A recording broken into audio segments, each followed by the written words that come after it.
For this, we couldn't join. Okay, so our first time we are going to be introduced into space with a very short video. Please make sure you can hear everything. If you can't hear anything, prompt me. I'll make you know. Then after that, I'll quickly dive you from our course outline. Thank you.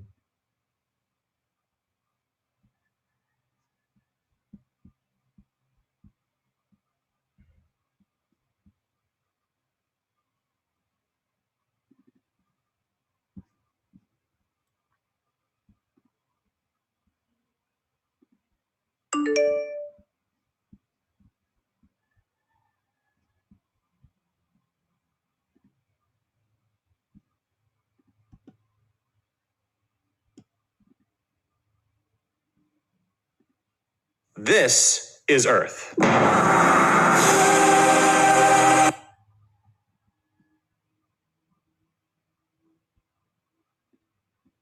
Okay, so we are going to start to watch a very short video for our introduction to space. I will encourage each of you to pay retentive attention to whatever we are going to do here.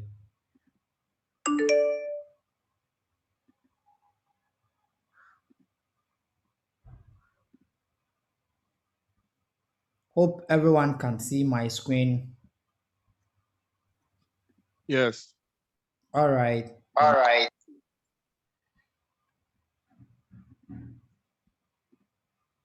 We are starting. If you can't hear anything, kindly prompt me and I'll solve that issue.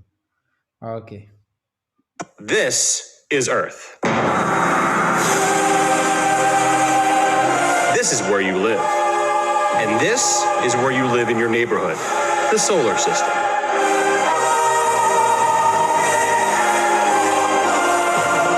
Here's the distance between the Earth and the Moon. Doesn't look too far, does it? Think again. At their farthest points, the Earth and the Moon are 252,088 miles away. Inside that distance, you can fit every planet in our entire solar system. But let's talk about planets. The Great Red Spot on Jupiter, that's about 2 times as big as Earth. And Saturn is about 9 times wider than Earth. Saturn's rings are so large that a few of the fragments within them are as large as mountains. But that's nothing compared to our sun. Just remember, this is Earth. And this is Earth from the Moon. This is Earth from Mars. Here's Earth from just behind Saturn's rings. And here's Earth from just beyond Neptune, 4 billion miles away. But a billion's a big number, so let's put that in perspective. 1 million seconds equals about 11 and a half days, whereas 1 billion seconds equals over 31 years. Let's step back a bit. Here's the size of Earth compared with the size of our sun. Terrifying, right? And here's that exact same sun from the surface of Mars. As Carl Sagan once mused, the total number of stars in the universe is larger than all the grains of sand on all the beaches of the planet Earth. And there are some stars out there that are much, much bigger than our little wimpy sun. The biggest star we know of, VY Canis Majoris, is about 2,000 times the diameter of our sun. But none of those compares to the size of a galaxy. In fact, if you shrink the size of our solar system down to the size of a quarter and shrink the Milky Way galaxy down using the same scale, the diameter of the Milky Way will be roughly the size of the United States. That's because the Milky Way galaxy is huge.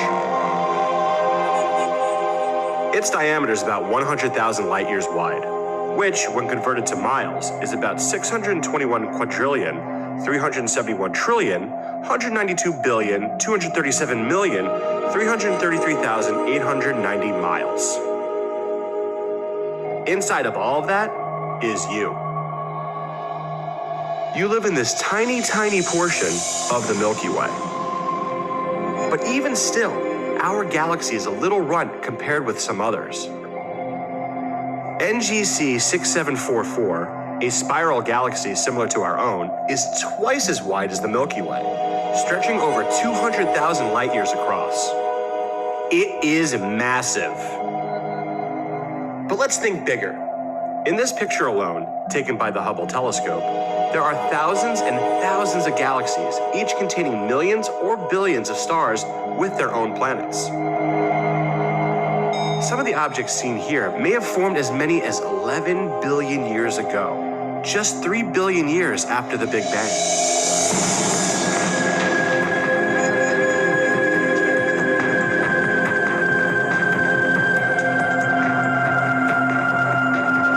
This period of time is considered one of the busiest star-forming periods.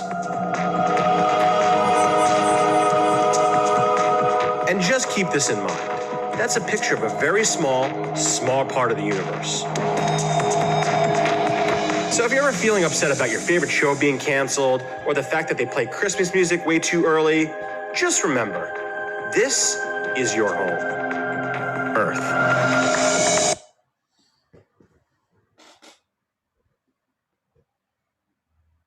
All right. Thank you for watching this video.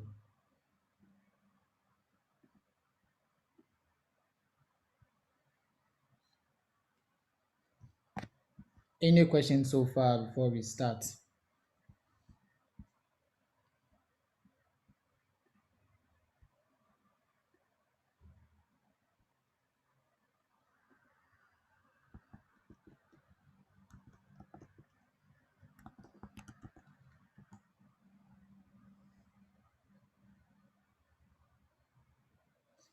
Okay, if there are no questions, we are starting.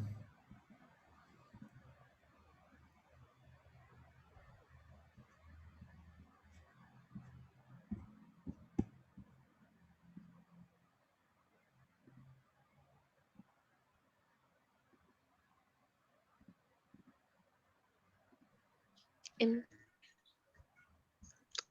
hello, say. Hello, say. Yes, please. I'm listening. Go ahead. Um, please, does that mean that in our sun and then the planets we know, the 8 planets we know are in the Milky Way galaxy, Yes, please. and then with the other galaxies, there are other planets on in there too. Yes, please. Exactly. So right now we are a different galaxy. That's the Milky Way.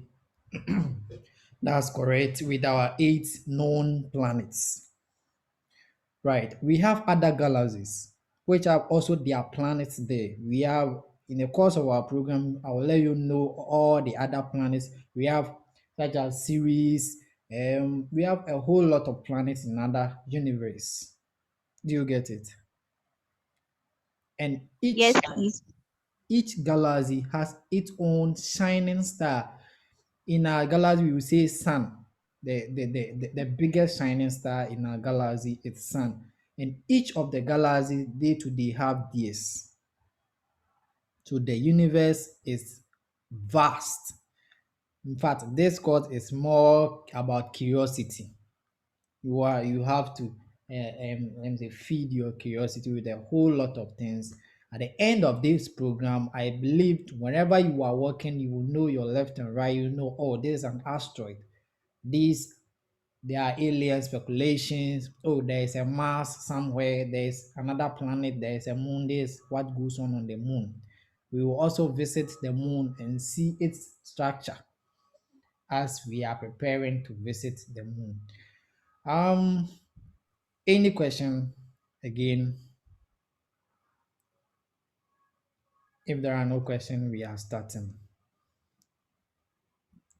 In fact, long time, a billion years ago, everything came into existence. Then humanity, as curious as we are, we started to venture into the unknown. We started to build rockets to fly up to see what's above us. We have satellites, we have celestial bodies, that is the planets, and the known, both the unknown and known galaxies there. We also take a look at the rockets.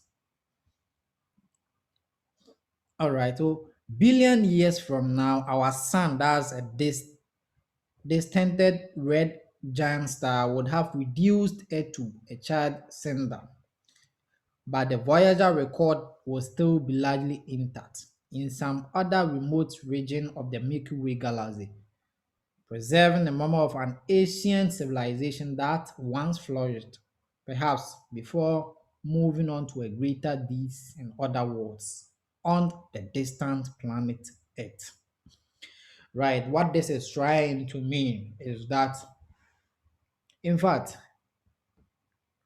day in and day out, our star is shining brighter and brighter.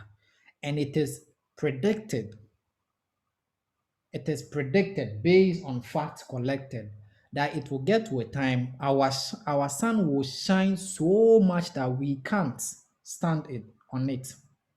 We can't stand it on in the intense heat that will bring on this planet. As we humans continue to deplete our ozone layer, and we continue to pollute our sky, the ultraviolet rays that coming from the sun, from the space, continue to penetrate, and it will get to a time the expansion of the sun will get more higher to the extent that it will release more radiation to this earth, of which we by that time we have depleted every cover that's protecting us. This test here was given to us by a distant adventurer who was actually part of the NASA Apollo team. In fact, I've already told you this course we are going to watch a lot of videos because it's all about curiosity. After doing this introduction, I will show you the various planets starting from Neptune. It's a video, it's about 22 minutes video. We will watch it carefully and everything because this course is actually about curiosity. After everything, we will dive into rockets production, how rockets are being made. So we have planets here. After this class, I'll send you the link to this site for you to read whenever you get your free time for you to go through. Here, we will talk about planets, how the various planets exist in our galaxy and other galaxies. As we all know, we have the 8 planets in our solar system. That's the first one be the Mercury. We also take a look at the Venus and the Earth, that's our own Mars. It's now loading. All right, so without any question, we are going to watch our next video. That will be on the various planets. We'll get to know the facts on the various planets we've never visited, but it's in our solar system. Apart from Earth, we have other 7 planets in our Milky Way galaxy. All right, let me open that video, then we watch it. The winds on Neptune reach the speeds of 1,600 miles per hour. That's 3 times faster than a commercial airplane.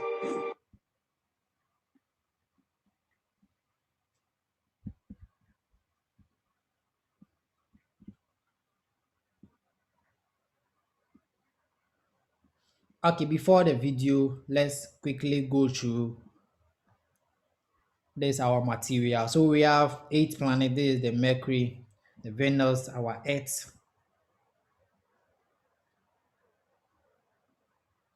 Now that's our Earth. We have our Mars. We will dive into all these planets to know their various characteristics. That's the almighty Jupiter. I say it's almighty because it is very huge and it is a planet eater. When we talk about a planet eater, it can consume a planet. It's always consuming asteroids, rocks, everything in space. When you get closer to it, it will actually consume you. That's the Jupiter. It's very massive. We have the Saturn, that's the ring planet. We have the Uranus, we have the Neptune, we have other dwarf planets, the Ceres, the Pluto, we have the Make, then Humia, we have our own sun here. This is actually the color of our own sun. When you ask a normal person, you see the sun is white. The sun is never white. This is the color of the sun. It's a burning gas, burning flame each time, anytime, anywhere. As a space exploration student, you should have a broad knowledge beyond what you have right now. Whenever a normal person asks you any question, you should be able to explain whatever entails in space. And after this program, if you want to pursue in aeronautics or astronomy, you can actually do your masters in such courses, then get employed in this NASA or these space agencies. Then one day you fly to space to witness on your own. We have the Eris here. Yeah, it's also the same size as Pluto. That's our dwarf planet. We have our asteroids here. Here's example of an asteroid. You dive into it. There's an example of an astronaut in space. Okay, we are going to watch our video now. Question.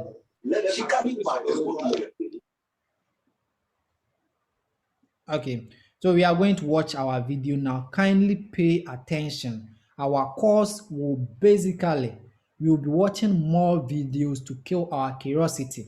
Before, after that, we will dive into each session of the course outline.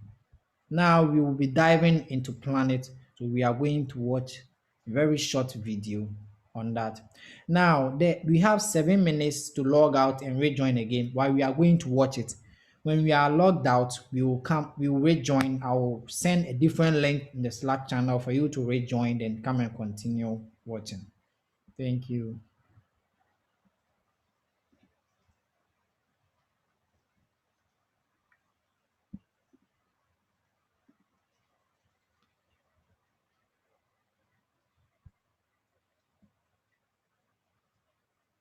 All right, we are starting.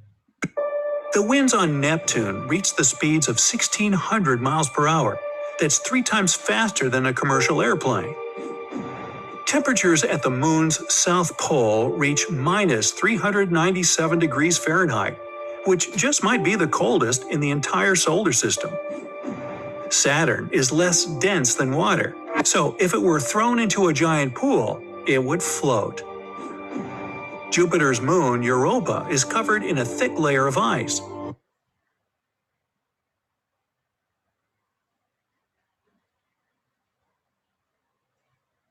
But underneath it is a vast ocean of water, measuring up to 100 miles deep. Water ice was previously thought to be rare and only common for Earth, but it can, in fact, be found all over the solar system, even on Mercury and the Moon. Saturn's magnificent rings are a belt of space debris that formed after one of its moons fell apart. Jupiter, Neptune, and Uranus also have rings, although not as splendidly as Saturn's, and even some asteroids have them too. There are 8 confirmed planets in the solar system, but evidence shows there can be a 9th. We just haven't discovered it yet. Organic matter could have been brought to Earth by comets, since it has been found on several of them. Saturn also has a never-ending storm, just like Jupiter, but it's also peculiar for its shape. It has 6 distinct sides. Mercury and Venus are the only planets in the solar system that have no known moons. Jupiter has 79 known moons orbiting it, the largest of which is Ganymede, and it's bigger than Mercury. It was thought that the Milky Way is a belt before, but now we know it's a spiral galaxy. Footprints on the moon can't disappear because there's no wind to blow them off the surface. There's a theoretical possibility of a white hole, the reverse of a black hole. Nothing can enter it from outside, but light and matter can escape from within it. Triton, a Neptune's moon, orbits the planet in a backwards motion. It's the only moon that does so, and nobody knows why.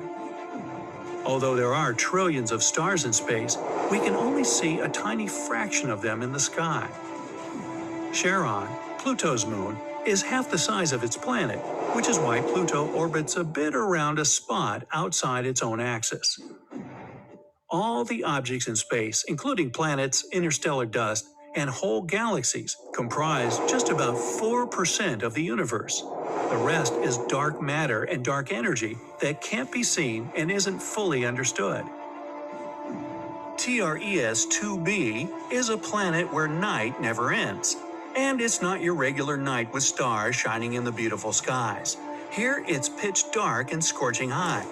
TRES 2b is a gas giant, roughly 1.5 times more massive than Jupiter, and its surface absorbs light better than charcoal. It might also have a faint dark red glow because of its burning air, which is as hot as fresh lava. Lovely. In the star system of 55 Cancri, there are 5 planets, 4 of which are gas giants similar to Jupiter and Saturn. But the 5th one, or rather the first because it's closest to the star, is different in a most horrible way. 55 Cancri e is so close to its sun that half the planet's surface is a literal ocean of molten lava. The other half is in eternal darkness because it never sees the sun.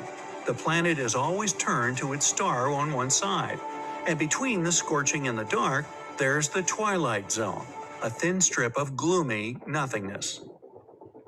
HD 189377b, oh, I'm not going to say that again, is the only exoplanet in the orbit of its star.